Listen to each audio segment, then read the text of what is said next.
Cherchez le bien, non le mal, afin de vivre. Ainsi le Seigneur sera avec vous. Alors si tu appelles, le Seigneur répondra. Si tu cries, il dira, me voici.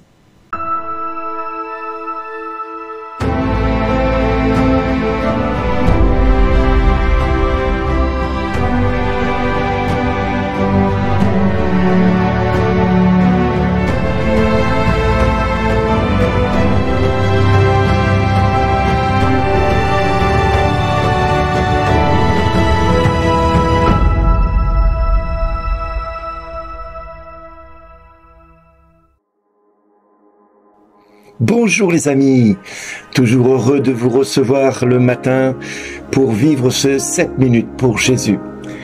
Alors oui, aujourd'hui, le Seigneur nous demande de faire un jeûne qui soit un véritable jeûne, un jeûne qui lui plaise, pas un jeûne qui soit forcé, pas un jeûne qui semble être quelque chose qui soit religieusement correct et acceptable, voire politiquement correct. Non, le Seigneur veut vraiment qu'on ait un cœur comme le psaume. Pitié pour moi, mon Dieu, dans ton amour, selon ta grande miséricorde, efface mon péché. Lave-moi tout entier de ma faute, purifie-moi de mon offense. Oui, je connais mon péché, ma faute est toujours devant moi. Contre toi et toi seul, j'ai péché, ce qui est mal à tes yeux, je l'ai fait. Si j'offre un sacrifice, tu n'en veux pas. Tu n'acceptes pas d'holocauste. Le sacrifice qui plaît à Dieu, c'est un esprit brisé. Tu ne repousses pas, ô mon Dieu, un cœur brisé et broyé. Quel magnifique psaume que celui qui est aujourd'hui proposé par l'Église, le psaume 50, 51. Oui, nous avons aujourd'hui tout ce qui est décrit par le prophète Isaïe sur ce qu'est un jeûne réellement dans le cœur de Dieu. Il ne s'agit pas de se donner bonne conscience. Il ne s'agit pas non plus d'essayer d'acheter Dieu. Il ne faut pas non plus chercher à faire un jeûne qui soit vécu d'un côté et puis le reste de la journée, nous le passions à faire des critiques et à porter des critiques sur un tel ou une telle, sur l'histoire, sur le monde, sur la... Voilà. Le Seigneur nous demande de faire un jeûne qui soit un jeûne de contrition. C'est le premier pas pour être vraiment reconnu comme fier et fiable pour Dieu. C'est un jeûne quelque part où Dieu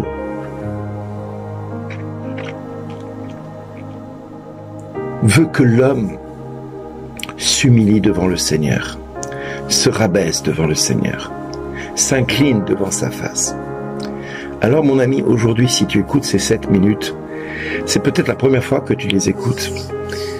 Alors je vais quand même pas te faire fuir dès le premier jour, mais j'ai envie de te dire, mon ami, regarde ta vie, regarde comment elle est.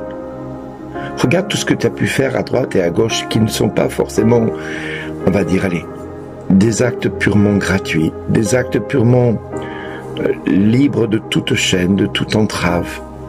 Des actes où ta vie est loin d'être un témoignage vivant de la gloire de Dieu, mais plutôt un témoignage de ton péché. Alors mon ami, aujourd'hui, Dieu et l'Église te proposent de faire un chemin en sens inverse, c'est-à-dire de te retourner sur ta vie et de voir tout ce qui ne va pas, de reconnaître que tout ce que tu as fait jusqu'à maintenant, eh bien, c'est pas génial. On est d'accord, toi comme moi, quand on regarde notre vie, il y a des moments où on se dit, waouh, c'est ça ce que tu as réussi à faire. C'est pas terrible. Il faut reconnaître parfois notre nature profonde. Et c'est dans cette humilité-là de reconnaître que notre nature profonde n'est pas géniale, que Dieu se complaît à nous écouter à ce moment. Alors peut-être que depuis des années, tu pries Dieu, tu dis, Seigneur, je ne sais pas si tu existes, mais en tout cas, tu n'entends pas ma voix. Et c'est ce que le peuple disait, et Isaïe le relatait très bien. Vous pensez quelque part que je vais accepter votre jeûne, que c'est un jour agréable devant ma face, ce que vous faites. Mais tout ce que vous dites, tout ce que vous faites au quotidien, c'est tout ce que je vous demande de ne pas faire et vous le faites. Donc quelque part, il y a un moment donné où notre vie s'oppose à la gloire de Dieu, s'oppose au plan de Dieu pour nous, et on essaie de discourir avec lui, de discuter avec lui, d'essayer d'obtenir de lui quelque chose, alors que tout ce que nous faisons rentre en opposition. Alors, ça rentre en opposition, ça rentre aussi parfois même contre nous, parce que ce que nous faisons comme tort à droite ou à gauche rejaillit sur nos vies, et malheureusement nous ne comprenons pas pourquoi nous vivons des fois des difficultés d'un autre monde. Alors mon ami, comme je te disais, retourne-toi et regarde ta vie comme elle est, et vois ce qui ne va pas. Puis ensuite, va trouver un prêtre, va trouver un pasteur, et mets ta vie à plat devant lui. Dis-lui, voilà ce que je vis depuis des années, voilà ce que je vis, et ce que je ne comprends pas, c'est que rien ne va. Et puis si tu es malade, c'est peut-être le moment ou jamais de dire à Dieu, voilà, je suis fatigué de me battre.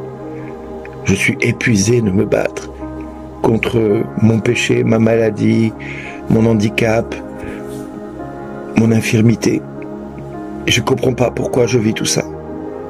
Et une fois que tu auras dit tout ça au pasteur ou au prêtre, eh bien, écoute la réponse qu'ils vont t'apporter l'un comme l'autre. Parce que Dieu va te parler à travers lui. Et puis, Dieu va te dire vraiment ce que tu as besoin d'entendre. Pas forcément des paroles que tu as envie, toi, d'entendre, mais des paroles qui vont t'apporter la liberté. Alors je prie le Père que cet homme que tu iras voir, cette personne que tu iras voir, qui va te recevoir, qui va t'écouter, qui va entendre ta vie, eh bien, Seigneur, fais toutes choses nouvelles, fais toutes choses nouvelles dans sa vie. Et je prie le Père que tout ce que tu vas entreprendre à partir de ce jour porte du fruit, et du fruit en abondance. Pour que tu puisses entendre le Seigneur te dire, mon enfant, pour que tu puisses entendre de la part de Dieu, tu as du prix à mes yeux et je t'aime. Va et ne pêche plus, sois purifié, sois libéré, sois guéri. Père, au nom de Jésus, je prie que ces paroles que je viens de dire se réalisent dans le cœur de celui ou de celle qui les entend. Oui, mon ami, oui, mon frère, oui, ma sœur, aujourd'hui, Dieu t'invite à te reconnaître tout petit devant sa face pour que lui, à son tour, puisse honorer qui tu es et te rendre le pas que tu fais vers lui en faisant 1000 pas vers toi et t'accordant la paix que tu es venu chercher auprès de lui. Alors, tout comme moi je l'ai entendu, tu entendras ton Dieu te dire, mon enfant, merci d'exister.